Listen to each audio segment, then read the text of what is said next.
आज हम देखेंगे द बीस्ट ऑफ वॉर। ये मूवी 1988 में आई थी। ये मूवी हमें कट्टरपंथी सोच रखने वाले कमांडर की निर्दयता को दर्शाता है। मूवी शुरू होती है और हम देखते हैं अफगानिस्तान का बेहद ही खूबसूरत गांव पहाड़ों के बीच में बसी हुई है और लोग अपने अपने कामों में लगे हुए हैं। सुबह का वक्त है, चारों तरफ चहल पहल होता है। तभी फाइटर प्लेन की आवाज गांव वालों को सुनाई पड़ती है। लोग कुछ समझ पाते कि उससे पहले बम गिरने लगता है। चारों तरफ लोग भाग रहे होते हैं अपनी जान बचाने के लिए और तभी वहां पे रूसी सैनिक टैंक लेकर आ जाते हैं। भाग रहे लोगों पर गोला बरसाने लगते हैं, हर घर को तोड़ते हुए आगे बढ़ते हैं। चारों तरफ चीखें सुनाई पड़ती हैं। बच्चे बूढ़े औरत किसी को नहीं छोड़ते, सबको मार रहे होते हैं। गांव का एक इंसान रूसी सैनिकों के टैंक पर रॉकेट चलाता है, पर निशाना उसका खाली जाता है और सैनिकों की नजर पड़ते ही वहां से भागकर छुपता है। एक टैंक जो गांव के अंदर घुस जाता है। कुछ औरतें टैंक की तरफ भागती हैं और पत्थर से मारकर रोकने की कोशिश करती हैं, लेकिन टैंक से जहरीली गैस के गोले बाहर फेंके जाते हैं। कुछ औरतें धुआं को देखकर वहां से भाग जाती हैं, लेकिन टैंक पर चढ़ी हुई औरतें उस गैस की वजह से वहीं पर मर जाती हैं। सैनिक बाहर आने लगते हैं, बचे हुए घर को फ्लैम थ्रोअर से आग से जला देते हैं। कई छुपे हुए बेगुनाह लोग आग से झुलस कर मर जाते हैं और वो लोग हर घर में बम डालकर उड़ाने लगते हैं और पीने के पानी में जहर डाल देते हैं। रूसी सैनिकों को लगता है कि अब सब तबाह हो गया और वो लौटने को सोचते हैं, लेकिन तभी गांव के बचे हुए लोग हमला बोल देते हैं। टैंक को बर्बाद करने की कोशिश करते हैं, लेकिन एक गांव वाला रूसी सैनिक के पकड़ में आ जाता है। गांव वाला इंसान दरअसल में गांव का मुखिया होता है। सैनिक उसे मारते हुए घसीट कर अपने कमांडर के पास ले जाते हैं। कमांडर उसे टैंक के नीचे रखने को बोलता है, लेकिन गांव के मुखिया की आंखों में मौत का डर बिल्कुल नहीं होता। सैनिकों में से एक सैनिक आकर पूछता है, जिसका नाम समद है, कि बताओ तुम्हारे और लोग कहाँ हैं। मुखिया बोलता है, तुम सब मरोगे। और तभी कुछ औरतें भागते हुए टैंक के पास आ रही होती हैं, जिसमें उस मुखिया की बीबी भी रहती है। कमांडर उन्हें रोकने को बोलता है। एक औरत उस मुखिया को छोड़ने की विनती करती है। टैंक कमांडर, जिसका नाम डक्सल है, वो टैंक को मुखिया पर चढ़ाने का निर्देश देता है, लेकिन टैंक ड्राइवर का दिल नहीं करता कि वो ऐसा करे। वो बहुत ही सहमा होता है। डक्सल, जो टैंक कमांडर है, ये देखकर बहुत ही गुस्सा होता है। मजबूरन उसे टैंक को उसके ऊपर चढ़ाना ही पड़ता है। सारे टैंक वापस दूसरी जगह पर जाने लगते हैं और एक दूसरे से वॉकी टॉकी से संपर्क कर रहे होते हैं। एक टैंक जो गलत निर्देश के कारण राइट साइड से मुड़ जाता है, जबकि बाकी सभी लेफ्ट के तरफ गए होते हैं। कुछ लोग ये सब पहाड़ी के ऊपर से देख रहे होते हैं टैंक को। वो समझ जाते हैं कि ये लोग टैंक के साथ भटक गए हैं। दूसरी तरफ हम देखते हैं कुछ लोग लौट कर आते हैं गांव में, जो हमले के वक्त गांव में नहीं होते हैं। चारों तरफ तबाही का मंजर देख अंदर से हिल जाते हैं। तभी वो पहाड़ी वाले लोग, जिनमें से एक का नाम मुस्तफ़ा होता है, वो उस गैंग का लीडर होता है। वो लोग हवा में फायरिंग करते हुए गांव वालों के पास आते हैं और उनसे बोलते हैं कि एक टैंक अपने ग्रुप से बिछड़ चुका है, हम उसे बर्बाद करके बदला ले सकते हैं। पर गांव के लोग उसकी बातों से सहमत नहीं होते हैं। मना करने के बाद में मुस्तफ़ा मुखिया से बात करने को बोलता है, तो उस मुखिया की बीबी बताती है कि रूसी सैनिक ने उसे कुचल कर मार डाला है। सारे लोग टैंक के पास जाते हैं और उस मुखिया की लाश को देखकर बोलते हैं कि वो भी तबाह करेंगे बिछड़े हुए टैंक को। मुखिया के मरने के बाद मुखिया का छोटा भाई, जिसका नाम ताज है, उसको नया मुखिया चुना जाता है। टैंक रुका हुआ है, पहाड़ों के बीच टैंक खराब हो चुका होता है। वॉकी टॉकी भी काम नहीं कर रहा होता है। वो लोग नक्शे से देख रहे होते, दिशा समझने की कोशिश करते हैं। तभी गांव वाले हमला कर देते हैं। दूसरी तरफ रूसी सैनिक भी हमले का जवाब देने लगते हैं और जल्दी जल्दी टैंक को ठीक करने लगते हैं। मुस्तफ़ा टैंक पर आरपीजी लगाता है, पर आरपीजी उससे चल नहीं पाता, दूसरी जगह पर चल जाता है। इस बात को लेकर मुस्तफ़ा और ताज में बहस भी होती है, लेकिन तभी ताज का ध्यान उसके अंकल के पैर पर जाता है। अंकल का पैर जख्मी हो चुका होता है। ताज और मुस्तफ़ा अब टैंक को ढूंढ रहे होते हैं, टैंक के जाने का निशान को देखकर। काफी दूर निकल आने के बाद अब ये लोग थक चुके होते हैं, प्यास से, भूख से। तभी वहाँ एक छोटा सा पानी का तालाब दिखता है। प्यास से तड़प रहे इनमें से एक भागकर पानी पीने लगता है। ताज भी खुश होकर पीछे जाता है, लेकिन उसकी नज़र रूसी सैनिकों के फेंके जहर के डिब्बे पर पड़ता है, जब तक यह देखकर उसे रोकता तब तक वो इंसान पानी पी चुका होता है और तड़प कर वहीं पर मर जाता है।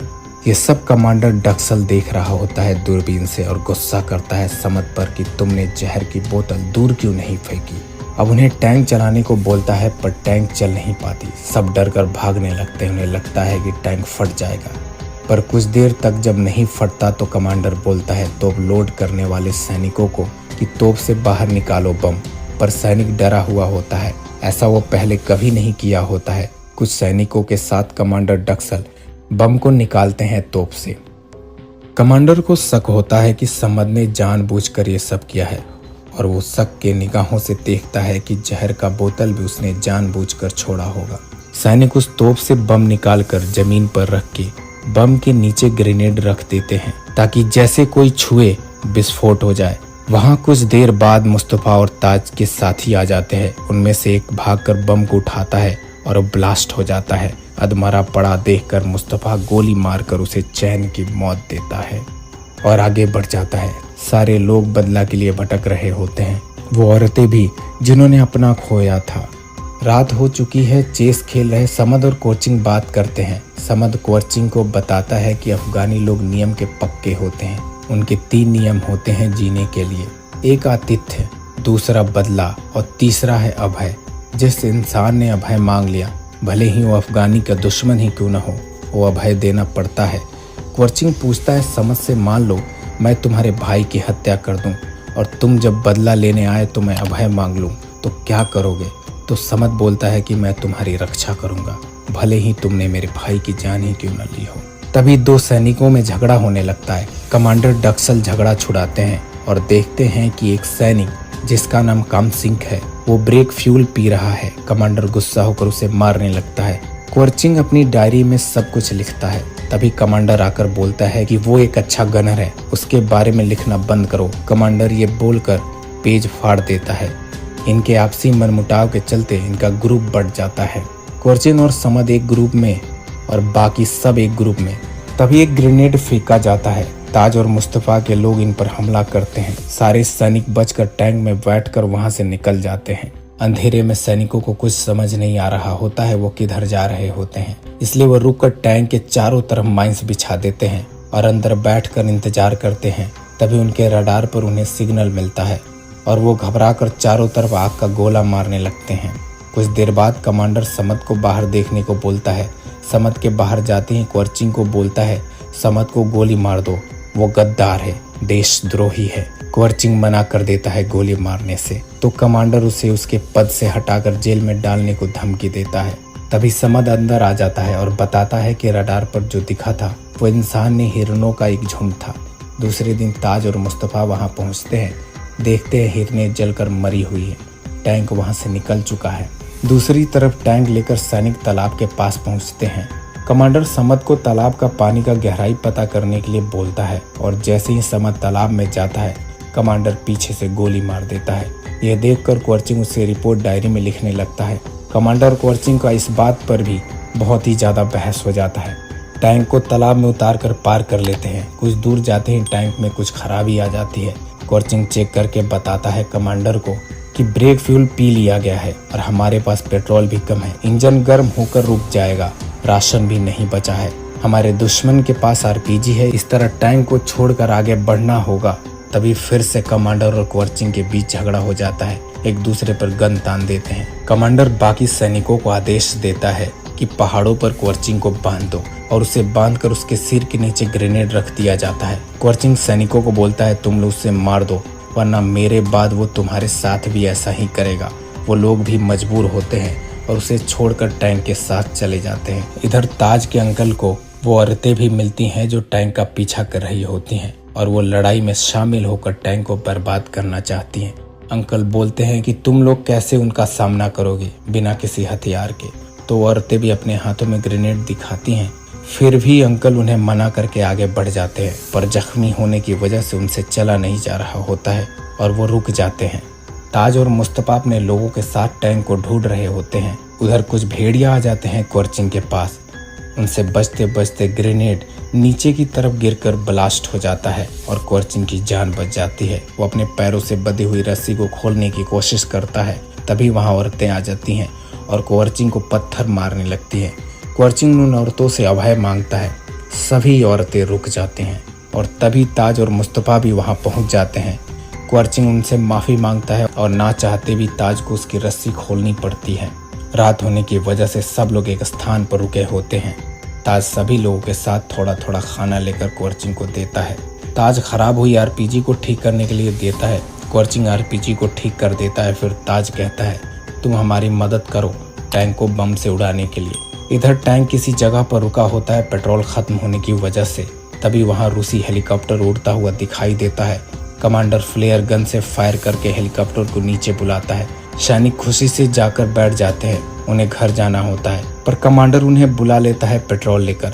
पायलट कमांडर को बताता है कि यहाँ से निकलने के लिए बाहर एक ही रास्ता है। कमांडर टैंक लेकर बाहर निकलने के रास्ते पर चल देता है। इधर छुप कर देख रहे होते हैं ताज और मुस्तफ़ा। वो लोग खुश हो जाते हैं कि वो लोग टैंक को उड़ा पाएंगे और वो प्लान बनाने लगते हैं। टैंक रात भर बिना रुके चलता है और गर्म हो जाता है और उसके रेडिएटर में पानी डालना पड़ेगा, पर कमांडर बिना रुके चलने का ऑर्डर देता है और आगे जाने पर उन्हें वही तालाब मिलता है जिसमें उन्होंने जहर मिलाया था। इन्हें जो हेलीकॉप्टर मिला था उनका सारा क्रू इस तालाब का पानी पीकर वहीं पर मर चुका है। उन्हें उस हालात में देखकर कमांडर को बुरा लगता है। तभी कमांडर देखता है कि ताज और उसके साथी उसके तरफ आ रहे हैं। कमांडर हमले के लिए बोलता है पर टैंक का इंजन स्टार्ट नहीं हो रहा होता है। कमांडर मशीन गन से फायरिंग करता है पर उसमें गोलियां खत्म हो जाती हैं। फिर टैंक से बम दागने लगता है उन लोगों पर, लेकिन एक भी निशाना सही नहीं लगता है। तभी आरपीजी से क्वरचिंग मारने ही वाला होता है। तभी टैंक स्टार्ट हो जाता है। कमांडर टैंक लेकर भाग जाता है। क्वरचिंग देखता है कि टैंक का ऑयल लीक हो रहा है। बोलता है कि पीछा करो, ज्यादा दूर नहीं जाएंगे।